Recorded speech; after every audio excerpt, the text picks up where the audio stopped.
আজকে আমার গ্যালারিতে ঘুরতে ঘুরতে হঠাৎ করে মহস্থানগড়ের ভিডিও সামনে চলে আসলো। তো সেই দিন আমরা গিয়েছিলাম মহস্থানগড় জাহাজঘাটা নামে এক জায়গায়। এখানে যাওয়ার জন্য একটা ভ্যান ঠিক করে নিয়েছিলাম, কারণ দেখলাম এখানে তো যাওয়ার জন্য ভ্যানই বেশি চলে। জাহাজঘাটা প্রত্নস্থলে প্রবেশের জন্য টিকিট কাটতে হয়। দেশি মানুষের 20 টাকা, মাধ্যমিক উচ্চ মাধ্যমিক শিক্ষার্থীদের জন্য 10 টাকা। অবশ্যই কিন্তু আইডি কার্ড নিয়ে আসতে হবে। আর বিদেশিদের জন্য টিকিটের মূল্য 300 টাকা, শার্কের জন্য 100 টাকা। প্রবেশের আগে গেটের সামনেই দেখতে পেলাম বেতের তৈরি সুন্দর সুন্দর ঝুড়ি, মাত্র 100 টাকা করে। আর এখানে আমরা টিকিট কেটে নিচ্ছিলাম, কারণ জাহাজঘাটের ভিতরে প্রবেশ করব তাই। আর আমাদের টিকিটের মূল্য নিয়েছিল মাত্র 20 টাকা করে। এখানে আমরা দুইটা টিকিট কেটে নিয়েছিলাম 20 টাকা করে, 40 টাকা। জাহাজঘাটের প্রত্নস্থলের ইতিহাস সুন্দরভাবে এখানে লিখে দেওয়া ছিল। জাহাজঘাটে আসলে আপনারা শুরুতেই দেখতে পাবেন ইতিহাস সুন্দরভাবে দেওয়া আছে। জাহাজঘাটে কিন্তু আপনারা মহস্থানগড় জাদুঘরের পাশেই দেখতে পাবেন। জাহাজঘাটে এটি নাম শুনলেই বোঝা যায় এটি জাহাজ বা নৌকা ভেড়ানোর ঘাট ছিল। মহস্থানগড় বাংলার রাজধানীর বাণিজ্যিক এক পরিবহনের কার্যক্রম চলত। প্রায় 2500 বছর পূর্বে এখানে সভ্য জনপদ গড়ে উঠেছিল। প্রাচীন বাংলার এই জায়গা ছিল অত্যন্ত গুরুত্বপূর্ণ।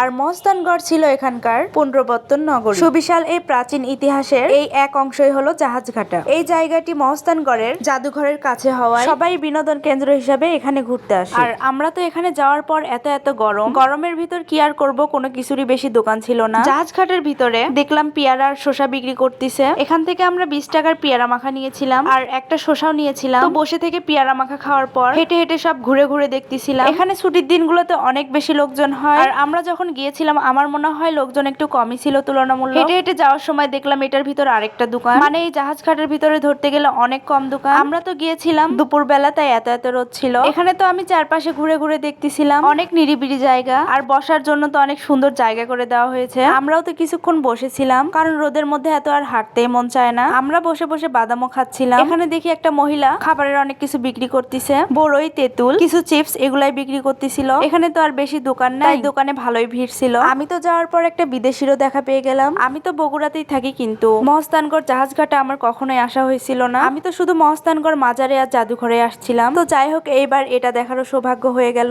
এখানে এই পাশে তো এত সুন্দরভাবে সাজানো, আর এই পাথরটা কিসের আমার জানা হয়নি। আপনারা কেউ যদি জেনে থাকেন অবশ্যই কমেন্ট করে জানাবেন। এখানে সুন্দরভাবে সাজানো ছিল, মানে অনেক ধরনের ফুলের গাছ। তো যাই হোক, আস্তে আস্তে ঘুরে ঘুরে সবকিছু দেখার পর সিঁড়ি দিয়ে নিচে নামতেছিলাম, কারণ এগুলো তো অনেক উঁচু জায়গা। এগুলোতে কিন্তু চলাফেরা করাও অনেকটা রিস্ক, মানে অনেকটাই উঁচু। আর এখন তো চলাফেরা করার জন্য অনেক সুন্দর ব্যবস্থা করে দিয়েছে। তো যাই হোক, ঘোরাফেরা শেষ করে আমরা এখন বের হব। আর এই জাহাজঘাটের বাহিরে অনেক কিছুর দোকান ছিল, আর ভিতরে তো মাত্র 2টা দোকান ছিল। আর এখানে শোপিস অনেক সুন্দর সুন্দরই পাওয়া যায়। আমার তো পার্সোনালি মনে হয় এখানে এক একটা দোকানে প্রচুর দাম নেয়। তো যাই হোক, ঘোরাফেরা শেষ করে এখানে গাড়ির জন্য অপেক্ষা করতেছিলাম। আমরা সিএনজিতে একবারে চলে যাব, তাই আর কি কিছুক্ষণ অপেক্ষা করার জন্য সিএনজি পেয়ে গেলাম। তো যাই হোক, আজকের ভিডিও ছিল এই পর্যন্ত। ভিডিওটি ভালো লাগলে অবশ্যই লাইক, কমেন্ট, শেয়ার করবেন। দেখা হবে নতুন কোনো ভিডিওতে। ভালো থাকবেন সবাই, আল্লাহ হাফেজ।